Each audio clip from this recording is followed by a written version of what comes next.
Bonjour, j'espère que vous allez bien. Bienvenue dans un nouvel épisode du podcast les gars, j'ai l'impression que ça fait 1000 ans que je vous ai pas parlé, vous m'avez manqué. J'ai eu besoin d'un petit break. Si t'as écouté le dernier épisode, tu connais un petit peu mon état d'esprit, je vais pas revenir là-dessus. Je suis en train de prendre une nouvelle perspective, les choses vont bouger, les choses sont en train d'évoluer.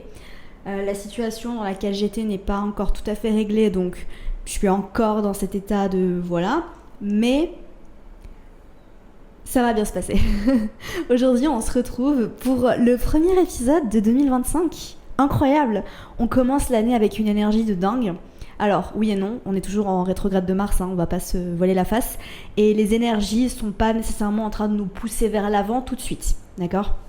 Dans cet épisode, c'est le grand épisode de l'Astro 2025. Franchement, les épisodes que j'ai fait sur l'Astro 2024 sont les plus écoutés de tous les épisodes de podcast que j'ai fait. Donc je me suis dit qu'il fallait absolument déjà que je vous fasse un épisode Astro 2025. Il y a énormément de mouvements planétaires hyper intéressants et qui vont vraiment bouger, qui vont vraiment changer les choses. J'en ai parlé un petit peu sur Instagram. Fonce me suivre si ce n'est pas déjà fait, @j'aime trop ton signe. Mais vraiment, ce qui se passe là en 2025, c'est dingue. Vraiment, j'ai préparé l'épisode et d'ailleurs j'ai écrit un e-book sur l'Astro de 2025 qui s'appelle Ton guide Astro 2025 pour t'aider justement à naviguer cette année-là. Il est prêt, tu peux déjà te le procurer. Je le mettrai juste en dessous dans la barre d'infos. C'est vraiment un guide hyper pratique où je récapitule tous les transits planétaires, où je t'apprends à checker dans ton thème astral pour regarder qu'est-ce que les transits viennent activer dans ta situation. On parle de ce qui se passe au niveau collectif, on parle de comment ça t'impacte à un niveau personnel et on fait le tour des transits des planètes dans les maisons astro. Enfin, vraiment, il y a des questions introspectives. C'est vraiment un guide qui est là pour t'accompagner pendant cette année 2025 qui est genre une année de dingue.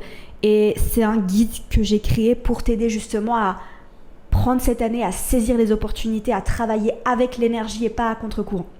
Il fait plus de 100 pages, c'est vraiment du costaud. Donc si j'étais toi, je me le procurerais. Il est disponible jusqu'à la fin du mois de janvier et après je le retire de la vente. Voilà, donc tu pourras plus du tout te le procurer. Et dans ce guide-là, quand je le préparais, je regardais en fait, parce que ce podcast est inspiré de ce qui se passe dans le guide, évidemment on va pas aller autant en profondeur dans ce podcast parce que c'est pas possible. Et d'ailleurs je vais le faire en 2 parties parce que je me connais et je sais déjà que je vais beaucoup parler. Donc on va faire une première partie aujourd'hui et la deuxième partie la semaine prochaine. Et je préparais donc le guide que j'ai écrit et l'épisode de podcast du coup sur l'Astro 2025 et je me suis vraiment dit mais c'est un truc de dingue en fait qui est en train de se passer. Et 2025 c'est une vraie année de changement et de transition vers le nouveau monde. 2024 a déjà amorcé cette transition. Ok, on va faire un mini récap sur 2024 tout de suite. Mais vraiment 2025, on a Neptune qui passe en Bélier, on a Saturne qui passe en Bélier, on a Uranus qui passe en Gémeaux, l'axe des nœuds change de signe, on a Jupiter qui passe Enfin, il y a vraiment beaucoup de changements. Quasiment toutes les planètes changent de signe, toutes les planètes lentes changent de signe, parce que les planètes rapides, elles changent de signe constamment.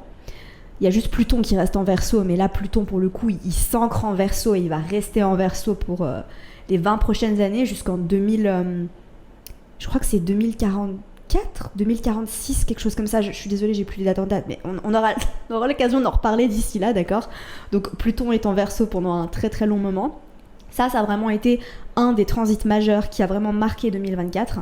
Et là en 2025, mais tu te rends compte, genre Neptune, Saturne, Jupiter et Uranus qui vont changer de signe et qui passent de signes féminins à signes masculins. Qu'est-ce que ça veut dire? Les signes féminins, c'est les signes de terre et d'eau. Donc c'est une énergie plus réceptive, plus ancrée, à des signes de feu et d'air, signes masculins, ok? Rien à voir avec le genre, vraiment, c'est vraiment juste yin et yang, ok? Mais vraiment, ce que ça indique, c'est qu'on est en train de changer d'énergie, c'est qu'on est en train de basculer vers un monde différent. C'est un peu perché, mais c'est vrai. Et vraiment, j'ai hâte de pouvoir regarder en arrière et de me dire waouh, enfin, on vit vraiment dans un monde qui... En fait, je pense qu'on n'a aucune idée de ce qui nous attend. Parce que là, les choses vont vraiment évoluer d'une façon différente, d'accord?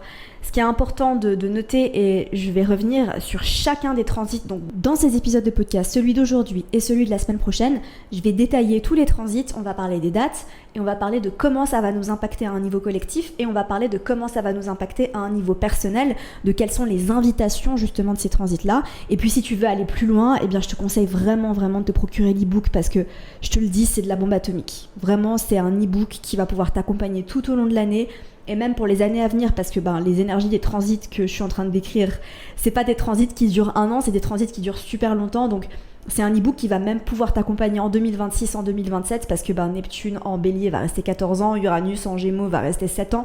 Donc voilà, je dis ça, je dis rien, c'est vraiment une pépite. C'est le premier lien dans la barre d'infos. Bref, je vais te détailler tous les transits, mais ce qu'il faut que tu comprennes, c'est que pourquoi est-ce que 2025 c'est une année de transition et pas une année où on est déjà en plein dans ce qui va se passer. C'est parce que Uranus va passer en Gémeaux pour la première fois, mais il ne va pas rester en Gémeaux toute l'année. Neptune va passer en Bélier, mais il ne va pas rester en Bélier toute l'année. D'accord ? Il y a juste entre guillemets, les nœuds lunaires qui vont changer d'axe, mais ça c'est normal parce que les nœuds lunaires avancent en rétrogradant, ils n'ont jamais de mouvement direct, ok, c'est normal. Donc ils vont rester sur l'axe Vierge-Poisson, et ça c'est vraiment quelque chose de majeur parce que c'est les nœuds lunaires qui déterminent les énergies des éclipses, et c'est pendant les éclipses qu'il se passe beaucoup de choses. Il y a tout un chapitre sur les éclipses d'ailleurs, où je vais décrire toutes les éclipses de 2025, donc dans ton e-book Astro 2025. Et vraiment, tu le sais, les éclipses, c'est des portails de transformation hyper intenses, donc c'est important de comprendre les énergies des éclipses, de comprendre ce qu'elles viennent activer dans ton thème astral, etc. Alors, j'ai pris mon téléphone parce que j'ai des notes et parce que je me rappelle pas de tout par cœur, ok, normal, je suis pas du tout en train de texter mon crush.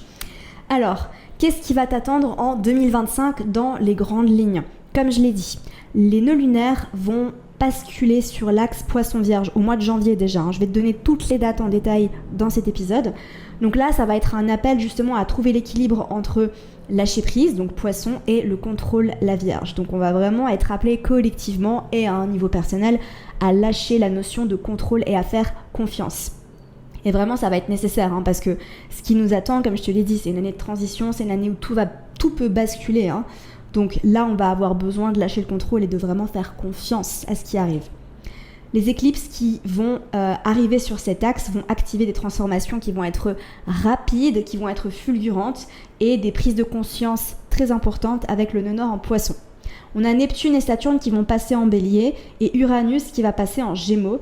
Donc c'est des énergies qui vont te pousser à l'affirmation personnelle, à l'innovation et au renouvellement des structures, ok ?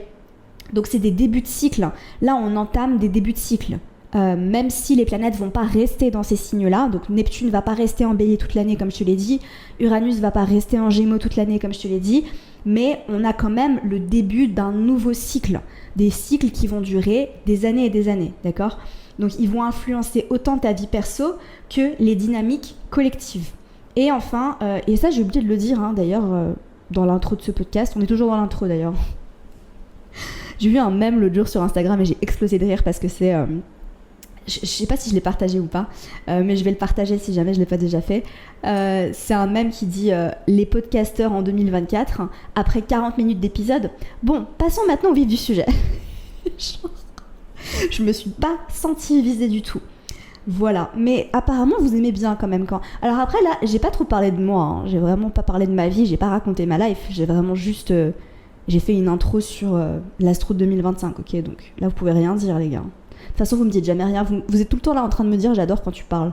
Continue de parler, donc je vais continuer de parler. Anyway, alors j'ai pas évoqué les rétrogrades, mais évidemment à la fin de l'épisode, donc à la fin de la deuxième partie, donc la semaine prochaine, on va évidemment parler des rétrogrades parce que cette année, il y a aussi quelque chose de particulier, c'est qu'on va goûter aux rétrogrades des planètes personnelles, donc de toutes les planètes personnelles, donc Mercure, Vénus et Mars. Donc on entame l'année, on commence 2025 avec une rétrograde de Mars. Pour moi, c'est hyper symbolique de comment est-ce qu'on aborde cette année-là, et on aborde cette année-là en étant en mode, pas dans un mouvement direct, mais plutôt dans un mouvement introspectif et un regard en arrière.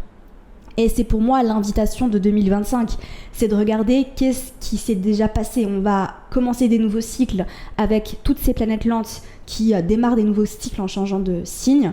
Et du coup, en fait, on regarde d'abord en arrière pour comprendre ce qui va se passer avant. Donc avant de pouvoir bouger de l'avant. Donc on commence avec Mars rétrograde, ensuite on va avoir une petite rétrograde de notre cher ami Vénus, n'est-ce pas, qui va rétrograder en Bélier puis en Poisson, puis après il y a les 3 rétrogrades de Mercure annuels. Donc ça j'en parlerai la semaine prochaine dans la suite de l'épisode, ok. Alors on commence tout de suite avec un transit majeur, l'axe des nœuds lunaires qui passe sur l'axe Poisson-Vierge. Alors les nœuds lunaires vont passer sur l'axe Poisson-Vierge à partir du 12 janvier 2025 et c'est un cycle qui va durer jusqu'au 9 mai 2027. Je tiens à souligner que on a déjà goûté à ce cycle-là puisque nous avons déjà eu des éclipses sur l'axe Poisson-Vierge en 2024. D'accord ? Donc c'est pas le 12 janvier qu'on commence ce cycle, on a déjà commencé ce cycle au mois de septembre 2024 quand nous avons eu la première éclipse sur l'axe Poisson-Vierge qui était hyper intense pour moi d'ailleurs. Voilà, ça donne un avant-goût d'accord, de ce qu'on va vivre. Donc comme je te l'ai dit, le cycle va durer jusqu'au 9 mai 2027 et en 2025, les éclipses sur cet axe vont intensifier les énergies Poisson-Vierge et amplifier les thématiques liées. Donc dans ton thème astral, à toi d'aller regarder dans quelle maison ça va tomber, quelles sont les maisons, quel est l'axe de maison qui va être activé. Et si tu as des planètes en Poisson et en Vierge, tu es d'autant plus concerné. You're welcome. D'où est-ce qu'on vient ? On va juste récapituler un petit peu ce qui s'est passé. Donc sur l'axe Bélier-Balance, donc les nœuds lunaires étaient sur l'axe Bélier-Balance du 18 juillet 2023 au 11 janvier 2025 et on a travaillé sur l'affirmation de soi, apprendre à poser ses limites avec le nœud nord en Bélier, agir pour soi sans crainte, se focaliser sur soi, etc. etc. Je t'invite à aller, si tu le veux, réécouter l'épisode de podcast sur l'Astro 2024 si jamais tu as envie de faire un petit retour en arrière, si tu as envie de faire un petit exercice de journaling, etc. Avec le nœud sud en Balance, on a travaillé sur comprendre les relations toxiques, rééquilibrer les dynamiques relationnelles, se détacher du people pleasing, etc. Ça, j'en ai parlé en détail dans, encore une fois, l'épisode de l'Astro 2024, donc n'hésite pas à aller l'écouter. Ce cycle, donc des nœuds lunaires sur l'axe Bélier-Balance, a posé les bases d'une autonomie saine tout en réévaluant nos relations. D'accord ? Donc, essaye de peut-être réfléchir à, ok, donc pendant tout ce cycle sur l'axe Bélier-Balance avec les nœuds lunaires, qu'est-ce qui s'est passé ? Sur quoi j'ai travaillé ? Qu'est-ce que c'est venu activer chez moi ? Regarde dans quelle maison les nœuds lunaires ont transité. Et ça, c'est quelque chose que je t'invite à faire à travers l'e-book aussi, notamment, d'accord ? Regarde dans quelle maison les nœuds lunaires ont transité et regarde sur quelle thématique tu as travaillé. Regarde qu'est-ce que ça t'a apporté. Regarde qu'est-ce que tu as changé, etc. Moi, je sais que waouh. Vraiment, donc avec le nœud lunaire nord dans ma maison 1 et sur mon ascendant, c'était vraiment une année en mode moi, qui je suis, mon authenticité et me reconnecter vraiment à la personne que je suis venue incarner dans ce monde. Donc c'était hyper puissant. Alors, qu'est-ce qui change justement avec l'axe Poisson-Vierge ? Pourquoi est-ce que je dis Poisson-Vierge et pas Vierge-Poisson ? Tout simplement parce que c'est nœud nord en Poisson et nœud sud en Vierge, ok ? Donc on a une transition, une bascule entre lâcher prise et organisation. Avec le nœud nord en Poisson, donc le nœud nord c'est ton GPS, c'est vraiment ce qui t'aide justement à grandir et à évoluer.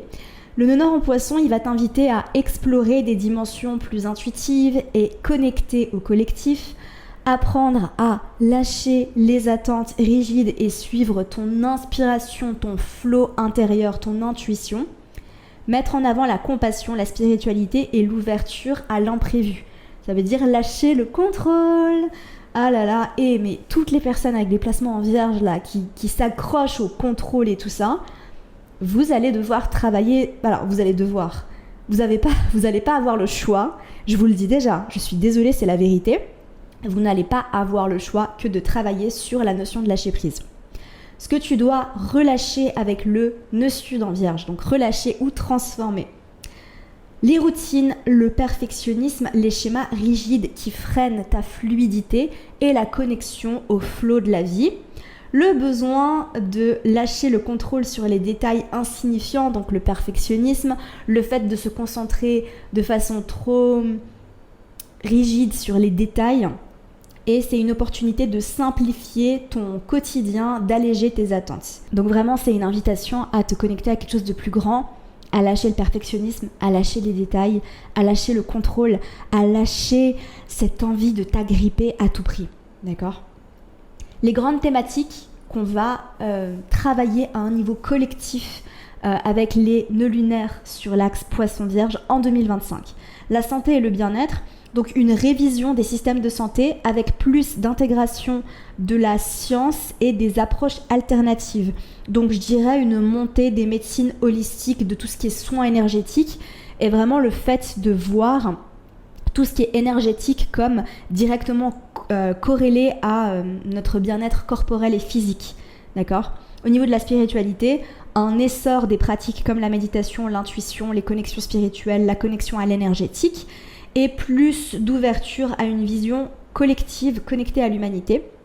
Et enfin, au niveau écologie, le poisson va nous appeler à une vision sacrée et globale de la nature. Et la Vierge, donc avec le nœud sud en Vierge, rappelle l'importance d'actions concrètes pour préserver notre planète. Puisque tout ça, évidemment, c'est lié, hein, c'est un axe, même si on a le nœud sud en Vierge et le nœud nord en Poisson, on travaille toujours sur l'axe, ok ?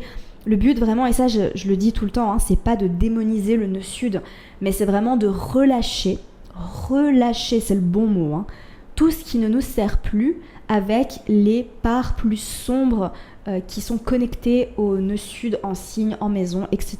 D'accord ? Pourquoi est-ce que c'est important pour toi ce transit-là ? Le nœud nord en Poisson va t'inviter à grandir dans tout ce qui est domaine de la spiritualité, de la créativité, la compassion, l'altruisme, te connecter à toi et à plus grand que toi. Le nœud sud en Vierge va te demander de relâcher les systèmes et les comportements de contrôle qui ne te servent plus. Et avec les éclipses sur cet axe, on peut accélérer des transformations personnelles et se connecter à des prises de conscience hyper puissantes. Donc en gros, le passage des nœuds lunaires sur l'axe Vierge-Poisson, Poisson-Vierge, est une invitation à harmoniser le tangible avec l'intangible, et c'est une chance de libérer ce qui t'alourdit pour avancer avec une intuition renforcée et une vision alignée. C'est pas magnifique tout ça ? Alors, oui, ça va être challengeant. Après, c'est toujours challengeant à un niveau différent, suivant ce que ça vient toucher dans ton thème astral. Si ça se trouve, pour toi, les nœuds lunaires sur l'axe Bélier-Balance, c'était plus challengeant que ce que vont être les nœuds lunaires sur l'axe Vierge-Poisson. D'accord ? Ça dépend vraiment de ce qui se passe dans ton thème astral. On continue tout de suite avec Neptune en Bélier. Les gars, je sais pas, en fait, ça m'a fait triper. Neptune en Bélier, ça me fait triper, en fait. Je suis tellement habituée à Neptune en Poisson que là, en fait, interpréter et analyser Neptune en Bélier, ça m'a fait triper. Je sais pas, plus que les autres planètes, en fait. Je sais pas pourquoi, mais... Enfin, si, je sais pourquoi, et on va en parler juste après, hein, mais Uranus en Gémeaux, tu vois, ça fait sens. Ça me dérange, ça me dérange pas, entre guillemets. Neptune en Bélier, ça me dérange un peu, en toute sincérité. Mais on va en parler, parce que c'est important. Et alors après, quand je dis ça me dérange, c'est pas que c'est mauvais ou négatif, c'est pas absolument pas ce que je voulais dire. Mais ce que je voulais dire, c'est que Neptune va pas avec le Bélier. Uranus va très bien avec le Gémeaux. Mais Neptune, il va pas spécialement avec le Bélier, je trouve. Dis-moi ce que t'en penses. Viens me dire sur Instagram ce que t'en penses. Bon, on va parler de ce que ça signifie, parce que c'est pas du tout un transit mauvais, et Neptune n'est absolument pas dans une mauvaise place en Bélier, mais c'est juste que ça implique des choses très différentes de ce que ça impliquait avec Neptune en Poisson. Alors, les dates. Neptune va passer en Bélier le 30 mars 2025, et il va amorcer une nouvelle dynamique, puisque le 30 mars 2025, Neptune sera à 0 degré Bélier, et vu que le Bélier c'est le premier signe, là on entame vraiment un nouveau cycle, et c'est hyper puissant. D'accord ? Le 0 degré Bélier, c'est vraiment le nouveau départ de tous les nouveaux départs. Voilà, ça c'est vraiment un truc à garder en tête. Le 15 septembre 2025, Neptune retourne en Poisson en mouvement rétrograde et va nous offrir un regard introspectif sur tout ce qu'on a vécu pendant ce cycle avec Neptune en Poisson, puisque c'est pendant l'ère de Neptune en Poisson, je te rappelle qu'on a eu vraiment une vague de mouvements spirituels. C'est à partir du cycle Neptune en Poisson qu'on a vraiment commencé à parler de spiritualité à un niveau plus mainstream et à vraiment s'ouvrir à la spiritualité, à l'énergétique, aux soins énergétiques, à toute la dimension mystique, etc. D'accord ? Donc ça, c'est quelque chose d'important à considérer. Et enfin, le 5 février 2026, Neptune revient définitivement, alors définitivement non, mais jusqu'en 2039 en Bélier. Donc de 2026 à 2039, Neptune sera en Bélier. J'ai même pas envie de penser à quel âge j'aurai en 2039. Attends, je vais le faire. J'aurai 49 ans. Oh, j'arrive pas à m'imaginer à 49 ans. C'est fou. Genre, qui est-ce que je vais être en... Bref, anyway, ça me fait triper ce genre de questions. Ça me fait pas peur, mais ça me fait triper. Je me dis, j'arrive pas à m'imaginer moi à 49 ans. En même temps, quand j'avais 20 ans, j'arrivais pas à m'imaginer à 30 ans. Ah si, non, pas vraiment. Ah, c'est bizarre. Anyway, dis-moi si ça te fait ça aussi. T'arrives à t'imaginer en 2039 ? T'arrives ou pas ? Bref, trop bizarre. Alors d'où est-ce qu'on vient avec Neptune en Poisson ? Donc c'était une période de profonde introspection, d'éveil spirituel et d'exploration des dimensions intangibles. Collectivement, on a eu, comme je te l'ai dit, une montée des idéaux universels, compassion, unité, art, mais aussi de tout ce qui est illusion, donc les fake news, manipulation émotionnelle, désillusion collective. Et ce qu'on a appris, c'est intégrer l'invisible dans le tangible, quelque chose qu'on va encore travailler en 2025, d'accord, avec justement, comme je te l'ai dit, l'axe des nœuds lunaires sur l'axe Vierge-Poisson. L'importance de discerner l'inspiration et l'évasion et construire une spiritualité enracinée dans le quotidien sans fuir la réalité. Avec l'entrée en Bélier, on va avoir une énergie complètement différente. Donc on a le passage de l'eau au feu et on va quitter une dynamique contemplative avec Neptune en Poisson pour une impulsion directe et initiatrice. Le Bélier, il est pionnier, il est courageux et il est souvent impatient.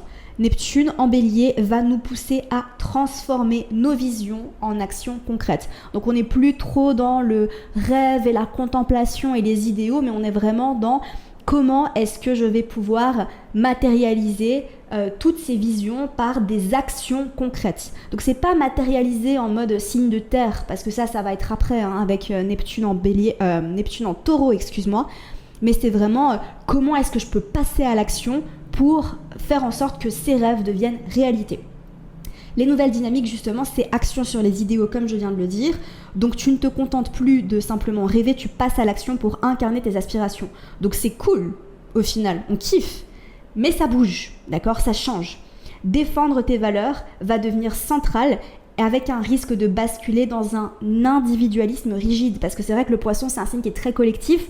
Le Bélier, au contraire, c'est le signe le plus, entre guillemets, égoïste du zodiaque, d'accord ? On a une énergie initiatrice, donc Neptune va activer des commencements, des débuts qui vont être passionnés, mais qui vont demander de s'ancrer dans une vision qui va être claire et on va être amené à prendre des décisions, d'accord, par rapport à les rêves, les idéaux, la spiritualité, etc. Donc on va passer de la contemplation à l'action, on va passer sur un recentrage sur l'individu et on va vivre une spiritualité qui sera plus incarnée, moins dans le rêve, et vivre nos valeurs sans perdre de vue l'équilibre entre l'individuel et le collectif. Donc d'un point de vue collectif, à quoi est-ce qu'on peut s'attendre ? Une spiritualité qui va être en mouvement avec le Bélier, d'accord ? Une montée des actions militantes autour des droits humains, de l'écologie et des valeurs spirituelles. Une quête collective pour transformer les idéaux en initiatives tangibles. On va avoir des figures inspirantes qui vont combiner courage, audace et altruisme, donc des sortes de nouveaux héros, d'accord ? Un leadership qui va être centré sur la défense des valeurs universelles avec un engagement personnel profond, une créativité et une explosion artistique où l'expression devient un levier pour le changement social, l'art comme un moyen de provoquer des prises de conscience collectives. Et enfin, les risques avec Neptune en Bélier, c'est des actions précipitées ou mal alignées, des défis et des conflits idéologiques ou des visions individualistes qui s'opposent à des besoins collectifs. Donc c'est vraiment le moi versus nous, ok ? Pourquoi est-ce que c'est important pour toi à un niveau personnel ? Encore une fois, tout ça je le redis et je le répète dans ton e-book Guide Astro 2025 et on va beaucoup plus en détail.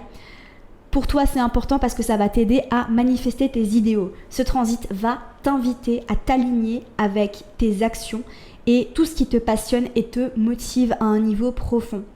Agir avec intention. Avec Neptune en Bélier, tu vas être poussé à poser des actions concrètes qui reflètent tes aspirations les plus élevées.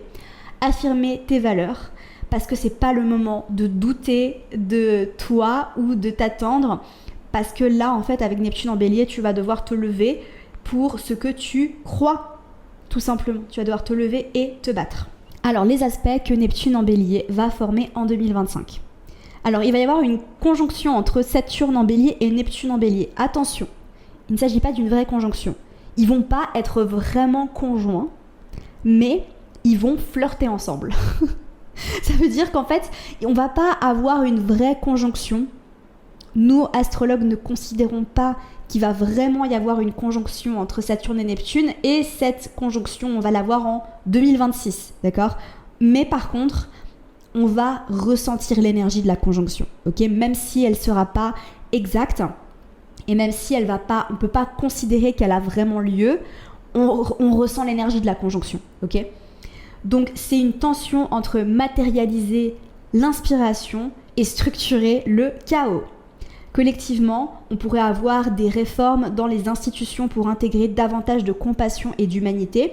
On pourrait avoir un effondrement des structures obsolètes avec une reconstruction alignée sur des valeurs plus spirituelles ou idéales.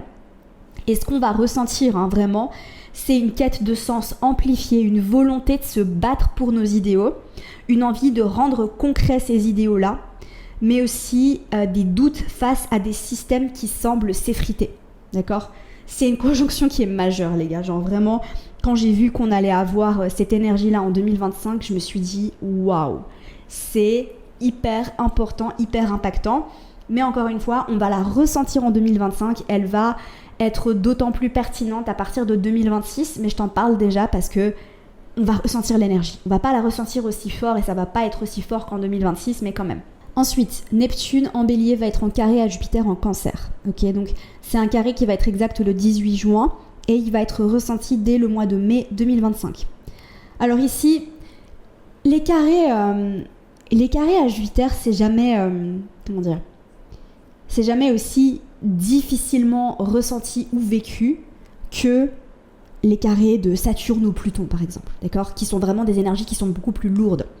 Mais quand même, on pourrait avoir une amplification des rêves et des idéaux, mais aussi un risque plus élevé, vu que c'est un carré aussi de confusion et d'illusion. Okay, donc, collectivement, on pourrait avoir une montée d'idéologies qui sont plus utopiques et pas réalistes, et des désillusions face à des promesses irréalistes.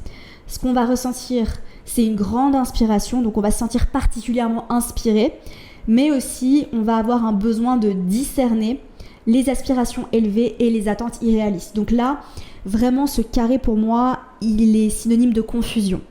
Là, ça va vraiment être une période, donc entre mai et tout l'été, on va le ressentir quand même, parce qu'il sera exact le 18 juin. C'est attention à l'idéalisme, attention à l'illusion, attention à la confusion. D'accord ? On va se sentir particulièrement inspiré, mais il va falloir s'ancrer. Là, vraiment, le mot d'ordre, c'est ancrage. Voilà. Donc avec Neptune en Bélier, c'est une invitation à passer à l'action avec courage et intention. C'est une période où tu vas être appelé à incarner tes idéaux, à oser malgré l'incertitude et à équilibrer la passion que tu ressens à un niveau individuel avec une vision collective. En 2025, Neptune commence à semer les graines d'une nouvelle ère de transformation spirituelle et personnelle où chaque action va compter. Je tiens à souligner quelque chose avec le passage de planète lente quand elle change de signe, d'accord, et c'est valable pour toutes les planètes lentes. Quand Pluton est passé en Verseau, tu l'as senti. Le jour où la planète change de signe, c'est étrange. Si tu es sensible aux énergies collectives, tu l'as senti, d'accord ? Et c'est pareil pour les planètes quand elles entrent en conjonction, d'accord ? Les planètes lentes, attention. Donc là, quand Neptune va passer en Bélier, tu vas le sentir. Ça va être, je te promets, je te serre la main, ça va être une journée bizarre. Tu vas te sentir étrange. Tu vas sentir qu'il y a quelque chose de bizarre dans l'air. Je te préviens déjà, ça va être le cas. Ça va être le cas aussi quand Saturne va passer en Bélier, ça va être le cas quand Uranus va passer en Gémeaux, c'était le cas, comme je te l'ai dit, quand Pluton est passé en Verseau, c'est normal. D'accord ? Donc prépare-toi à juste pendant quelques jours, en particulier le jour où Neptune va passer en Bélier, donc je t'avais donné la date, excuse-moi, je connais pas les dates par cœur. Le 30 mars, prépare-toi. D'accord ? Le 30 mars, en plus, on sera encore juste après les éclipses. Tu vois ? Ça va être un peu... ça va être... parce qu'on a une éclipse 15 jours avant. Hein, d'accord ? Une éclipse qui va envoyer puisqu'elle sera conjointe à Saturne. Je le détaille dans l'e-book l'Astro de 2025. J'arrête pas d'en parler, mais j'en suis tellement fière, les gars. Je vous jure, j'ai tellement travaillé. C'est vraiment une pépite. J'ai tout donné. J'ai donné tout ce que j'avais en moi. D'accord ? Donc j'en suis fière, j'en parle. Et si j'étais toi, je me le procurerais. Il est à tout petit prix en plus. Franchement, pour tout ce que j'ai mis dedans, crois-moi, ça vaut largement le coup. Tu me remercieras plus tard. J'ai déjà reçu des DM de personnes qui m'ont dit « Oh, merci Amina, genre vraiment, je suis trop contente d'avoir enfin un guide pour m'aider à travailler avec les énergies et pas à contre-courant. » Donc j'étais trop contente et je me suis dit « J'ai bien fait de suivre mon intuition, de créer un guide pour vous aider et pour vous accompagner. » Et enfin, pour la fin de cette première partie, on va parler de Saturne en Bélier. Alors, Saturne va passer en Bélier le 25 mai 2025 et il va y rester jusqu'au 1er septembre 2025 où il va passer en Poisson en mouvement rétrograde. Voilà. Et enfin, le 15 février 2026, Saturne revient en Bélier pour un cycle d'environ 2 ans qui va durer jusqu'en 2028. Donc on va avoir Saturne en Bélier jusqu'en 2028. Voilà. D'où est-ce qu'on vient ? Qu'est-ce qui s'est passé avec Saturne en Poisson ? On a eu une énergie fluide, subtile, qui a été marquée par une exploration spirituelle et émotionnelle. On a eu une montée des pratiques holistiques, un éveil à des dimensions plus vastes. Essaye vraiment de réfléchir à qu'est-ce qui s'est passé ces 2 dernières années, et j'ai vraiment l'impression qu'à un niveau collectif, on s'est vraiment tourné justement vers cette connexion plus mystique et cette montée des pratiques justement holistiques qui est aussi due au transit de Neptune en Poisson. C'est vraiment Neptune en Poisson qui a ancré les fondations de tout ça. Et Saturne est venu aussi travailler avec ça. Donc on a eu aussi une dissolution des structures rigides. Saturne en Poisson a mis à nu les limites des systèmes qui étaient trop rigides, favorisant des révisions dans tout ce qui était spiritualité, santé mentale ou art.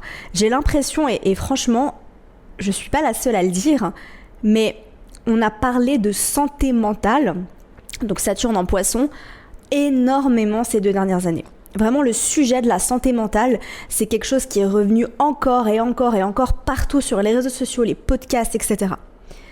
Donc c'est dû à ce transit-là notamment. Défi de clarté, donc avec le Poisson, tout n'était pas tangible. Beaucoup ont dû apprendre à naviguer l'incertitude et trouver des bases plus alignées émotionnellement ou spirituellement. Donc vraiment à naviguer la question du flou, à naviguer cette question aussi d'apprendre à faire confiance en la vie, de lâcher prise.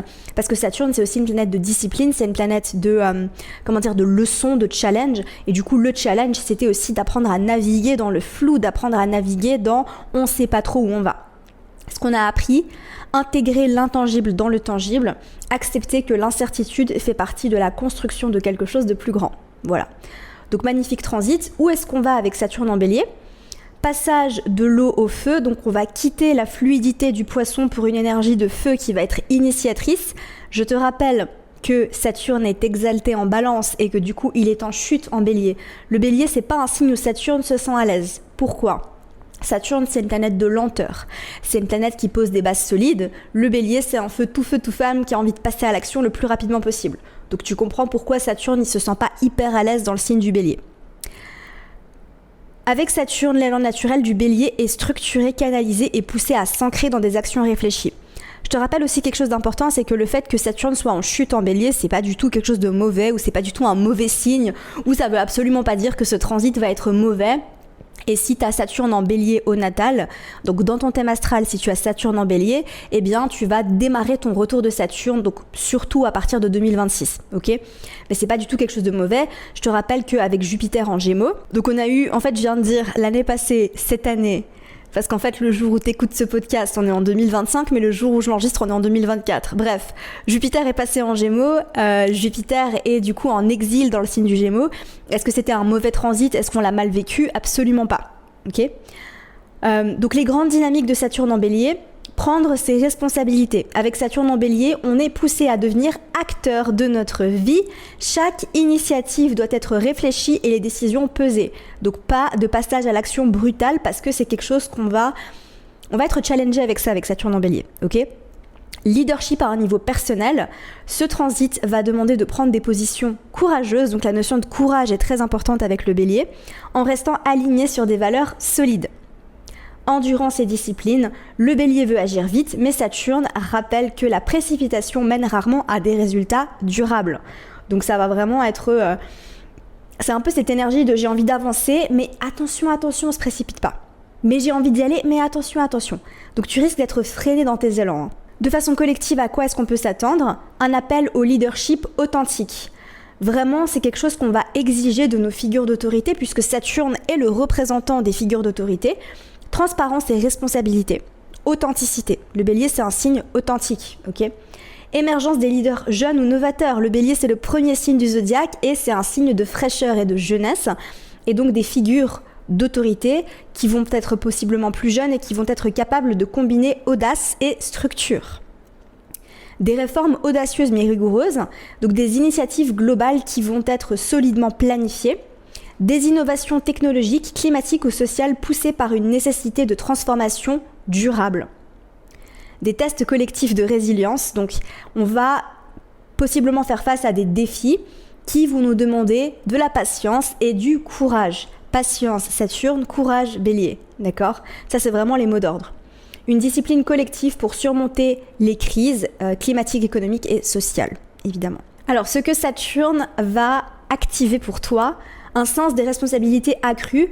Donc c'est un appel à te prendre en main, à initier des projets qui vont être alignés avec tes objectifs sur le long terme. Toutes les actions que tu vas avoir doivent être portées par une intention claire et une vision durable. Ça va aussi être une leçon d'endurance pour tout le monde, donc rien ne sera instantané. Ce transit nous pousse à surmonter les obstacles avec persévérance et avec courage. Les défis ne sont pas là pour nous bloquer, mais pour renforcer la résilience. Et on a un focus sur la discipline. Saturne en Bélier exige clarté et rigueur. C'est le moment d'établir des priorités et de s'y tenir. Donc les qualités que tu vas devoir cultiver avec Saturne en Bélier, c'est la patience, le courage aligné et la persévérance. La patience, c'est vraiment quelque chose d'important avec le Bélier puisque on doit tempérer l'énergie du Bélier avec la sagesse de Saturne et les résultats viendront, mais pas sans effort constant. Le mot effort rime vraiment avec l'énergie de Saturne, ok ? Le courage aligné, donc prendre des risques, mais toujours dans une direction réfléchie et cohérente avec tes valeurs. Et la persévérance, apprendre que chaque obstacle est une opportunité pour réajuster ton approche et grandir. Ce qui est important avec ce transit-là, c'est d'aller évidemment regarder dans quelle maison il va se passer en 2025, d'accord ? Donc, quelle est la maison qui est en Bélier pour toi ? Et c'est ce secteur de vie qui est activé. Je fais le tour de Saturne à travers toutes les maisons dans l'e-book L'Astro de 2025. Donc pour résumer, Saturne en Bélier, c'est un transit qui nous appelle à l'action responsable. Il va nous demander de canaliser l'énergie du Bélier pour initier des projets, affirmer nos ambitions et construire avec intention et discipline. Saturne nous donne les outils pour transformer les idées en réalité solides, mais il nous demande de jouer le jeu sur le long terme. Ce n'est pas une période pour des solutions rapides, mais pour poser les bases de quelque chose qui va durer. Voilà les gars. C'est tout pour la première partie de l'épisode L'Astro de 2025. On se retrouve la semaine prochaine pour parler d'Uranus en Gémeaux, de Jupiter en Cancer, des rétrogrades de Mars, Vénus et des 3 rétrogrades de Mercure. Sacré programme. Je suis contente d'avoir décidé d'emblée de diviser cet épisode en deux parce qu'à la base, je voulais pas le faire. À la base, je voulais faire un seul épisode. Et là, on est déjà à plus de 40 minutes, je crois. Donc j'ai bien fait de m'écouter et de me dire Amina, tu sais que tu parles. Le transit de Jupiter en Gémeaux, les gars, il me fait parler. J'ai un débit de parole. Je sais pas si vous avez remarqué, j'ai reçu plusieurs DM de personnes qui me disent Amina, tu parles hyper vite, genre j'ai du mal à suivre. Il y a des personnes qui disent que on a l'impression de m'écouter en x2. Enfin bref, désolée, je fais pas exprès. Ça risque de passer avec Jupiter en Cancer. D'ailleurs, ça va être mon retour de Jupiter. J'ai pas hâte. Si, enfin bref, on en reparlera. On fera peut-être un épisode sur le retour de Jupiter. J'espère sincèrement que cet épisode t'aura plu. Si jamais c'est le cas, si t'as écouté l'épisode jusqu'à la fin, envoie-moi un emoji boule de cristal. Tu m'envoies un emoji boule de cristal par DM sur Instagram. Pas besoin d'écrire un message, mais si t'as envie de m'écrire un message et me dire ce que t'as pensé de l'épisode, n'hésite pas à le faire. Ou tu peux aussi mettre un emoji boule de cristal si tu m'écoutes sur YouTube. Voilà, et moi je vous retrouve la semaine prochaine pour la deuxième partie à ne pas manquer. Donc n'oublie pas de t'abonner à la chaîne YouTube si tu m'écoutes sur YouTube ou t'abonner au podcast sur Apple Podcast, sur Spotify, peu importe ta plateforme d'écoute préférée. Voilà. Bref, à la semaine prochaine, je vous laisse, prenez soin de vous et j'espère que vous avez bien démarré l'année d'ailleurs. Je vais faire un épisode sur 2025, comment préparer son année, comment faire en sorte de vivre la meilleure année possible. Donc ce sera l'épisode dans 2 semaines, du coup que tu vas avoir un peu plus tard dans l'année, mais c'est toujours le mois de janvier, donc c'est toujours l'occasion de mettre en place des nouvelles choses parce que j'ai mis en place une nouvelle routine par rapport à tout ce que j'ai vécu, par rapport à cette nouvelle version de moi qui va éclore. Enfin bref, on en reparle. Je vous laisse passer une merveilleuse journée et à la semaine prochaine. Bye!